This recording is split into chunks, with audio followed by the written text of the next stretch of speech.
Welcome students to the students of standard 8. Today we will study about geography chapter 2, natural resources, land, soil and water. In the previous chapter, chapter 1, we have studied about the resource, and we have studied about what is a resource and the natural resources, the classification of resources. We have seen about the natural resources. Today we will particularly learn about the land, soil and water resource. These are the three resources of the nature that we are going to discuss in this chapter.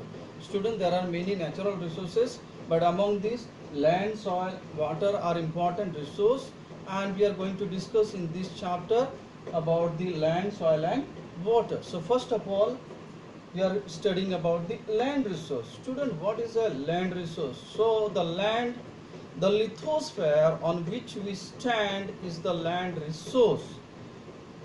The 30% of Earth's surface is land. It's the solid portion of the Earth. So 30% of the Earth is land, and rest of, we know that is the sea and ocean, the water bodies. So students, on this 30% of land we live, and it is the solid portion of the earth. It is the outer layer of the earth, or it is also called as the crust or lithosphere. Students, it is ubiquitous and inexhaustible resource of the nature. Two things we must study here. Ubiquitous. Land is a ubiquitous resource. Now students, what is a ubiquitous resource? Students, there are two types of resource. When we see the classification of resource, there are different classification, and among those classification, one classification is that resources are classified as ubiquitous and localized. So coming to the first, the localized. When we say a localized resource, so localized resource refers to those resources which are only found in particular place. For example, coal is a localized resource which is only found in Jharkhand and West Bengal and parts of Orissa. So some parts, the resource which are located only in some part or in a particular part are not available everywhere, that is a localized resource. Whereas the resource which are available everywhere on the earth, that is ubiquitous resource. So land is everywhere available, wherever you go, and whichever the country, whichever the state you go, you will see the same land on which we stand. So land is an ubiquitous resource. I hope you understood. Next, it is also inaccessible resource. Again we are coming to the classification of resource. We have one more classification that says that the resources are exhaustible and inaccessible. So when we say exhaustible, that means the resources which finish, and once they are finished they are not renewed again. For example, minerals, petroleum, they are exhaustible resource. Once they finish, students, they take a long period of time, so they are not renewed. Inexhaustible as a resource which never finish.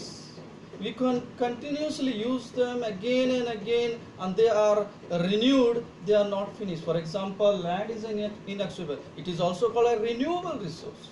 So other name for inexhaustible is renewable. Land is a renewable resource, and water and forest and soil and wind, solar energy, these are inexhaustible, these are renewable. They are not finished, so they are inexhaustible. So land is a ubiquitous and inexhaustible resource of the nature. So it is a natural resource and very much important resource, because on the land we stand, we live. So without this land our existence is not possible. The land use pattern. Next we are going to study about the land use pattern. Students, when we study about the land use pattern in the higher classes, in class 10, we see the land is used in different ways. Okay, that we call the land use pattern. Land is used for different way, but in your book in class 8 it is given in a brief, and therefore in brief you are going to study land use pattern. Land is used for the following purposes. Students, land is used for following purposes. That is the land use. So when I say land use pattern or land use, that means the uses of land, the different uses of land. So students, you can count what are the uses of land. First of all, land is used for agriculture. So agricultural land, some part of the land is used for growing crops, that is agricultural land. So land is first used for growing crops, that is agricultural land. Next, some land is used for mining activities. So students, you know, there are some places where minerals are found, for example coal mines, gold mines. So the places from where the minerals are dug out, those places are called mining sites. So some land where the mining is done, that land is used for mining activities. And the next is animal grazing. Some land are used for grazing of animals, that we also call as the pasture land. Okay students, these lands are left without cultivation to grow the grasses, so the animals can graze on that land. So that is grazing land, grazing for the animals, that is pasture land. Next, land used for construction of roads. There are lands, and nowadays we know the roads are being constructed more and more. So lands are constructed, lands are used for construction of roads. Then railway lines, railway tracks are laid, so the land is used for laying the railway tracks. And industries, the land is used for industries. Nowadays we know that industries are growing day by day, so the some lands are used for industries and for construction of buildings, the buildings that we live, the buildings in which we live, so for construction of the building. So these are the different uses of land. Next, factors affecting land use. Students, one more important thing, we know that all the lands are not equally useful. We cannot use all the lands equally. For example, we cannot use all the lands for the cultivation. We cannot use all the lands for growing crops. Why? Because there are many factors. We cannot use all the lands for construction of roads. Why? Because there is some reason. So the thing is that we cannot use all the land equally. All the lands are not equally used. So the reasons are, these are called the factors affecting the land use. For example, simple example I am giving.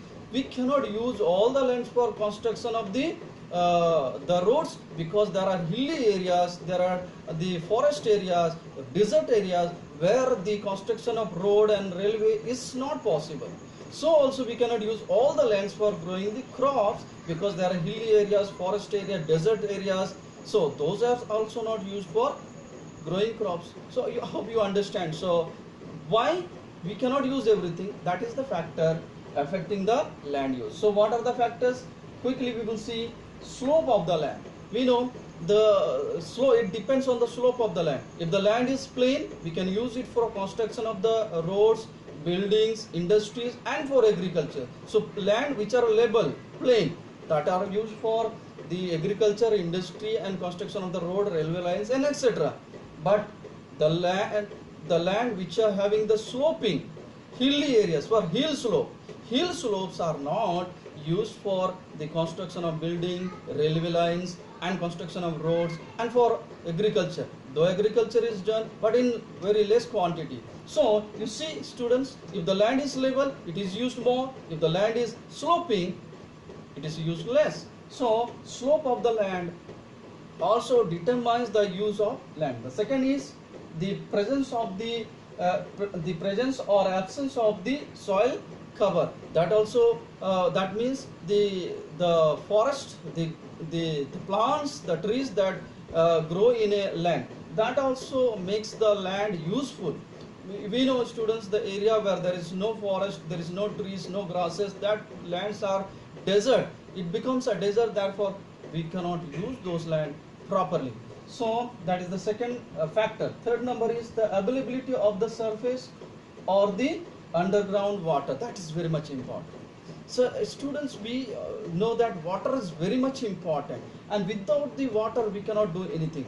Therefore, the areas where underground water or surface water, the water which is available on the land, and the water which is present inside the earth, that is surface water. So that is very much important. We know that, students, desert areas very less people live. Why? Because there is a lack of surface water as well as the underground water. Whereas the area where there is a lot of water available, the underground water which is used for drinking, and surface water which is used for agriculture and taking and for other uses, those areas are inhabited more. More people live on those areas, whereas less people live in the desert areas. Why? Because of the availability of water. The next is the presence of the climatic condition. Students, climatic condition is also very much important. No people likes to live in the area where the harsh climate. No people lives more in the very hot climate or in the very cold climate, whereas more people lives in the area where the climate is good, moderate, not so hot, not so cold, and it is very much good for living. So people like to live on those areas, use those area lands more where the climate is good, whereas the people do not use those lands or do not live on those lands which have the harsh climate. So I hope you understood. Next one is the nature of the rocks and the mineral presence in them. And the next is, people use those lands where the minerals are available more. The Deccan Plateau region of India is having more minerals, therefore highly populated.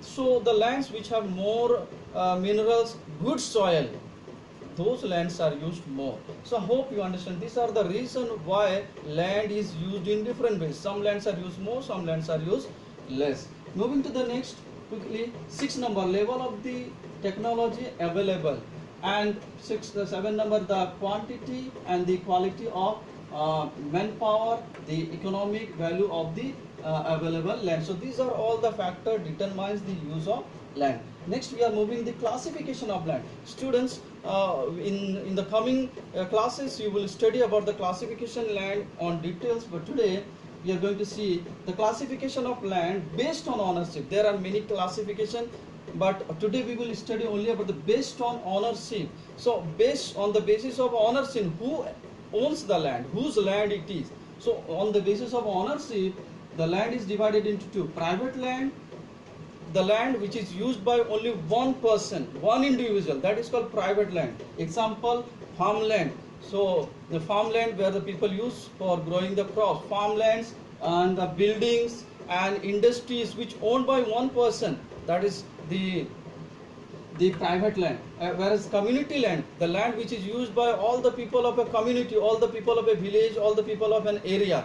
So that is called community land. For example, it is grazing land, or the land which is used for the grazing of animals, that is for all. And then the burial grounds, where people bury their dead bodies or burn their dead bodies, that is burial ground. So those lands are used by all the people of the community equally. So that is the classification of land on the basis of ownership, private land and community land. And then finally we are going to see the conservation of land. Students, we know that we need to, conservation means, what is the conservation? Conservation means saving the land, protecting the land and saving the land so that we can use in the future. So saving the land, that is known as the conservation of land. Students, we need to conserve the land, we need to protect the land. Why? Because we know that today the land is polluted. We know that there is a land pollution, air pollution, water pollution. Among this, land is also getting polluted because of the human activities. So land is being polluted, and because of the pollution, because of the deforestation, people are cutting the trees and more and more, and people are building the industries and building their houses. As a result, land is is, most of the land is getting polluted, and most of the land is being deforested or cleaning in the forest. As a result, land is getting polluted, land is becoming barren. Barren land means the land because becoming unfertile, not fertile, not able to grow, and as a result the agriculture is decreasing, the grasses are not growing. So because what we have to do, we have to save the land, we have to protect the land for our future. So saving the land, using the land properly is known as conservation of land. I hope you understand. And the next is, we need to conserve, need to conservation. Why we need to conserve the land? I told you, we need to conserve the land because land is getting less and less every day. So urbanization, because of construction of road and construction of buildings and industries, because of that land is being covered, and as a result, students, underground water, the water, because most of the land is becoming concrete, as a result, water is not able to percolate. Percolate means not, water is not able to go inside the earth. So underground water is lacking, and as a result we are lacking the drinking water. Therefore, what we have to do, we have to save the land, we have to protect our land, so that we can survive properly and without any problem.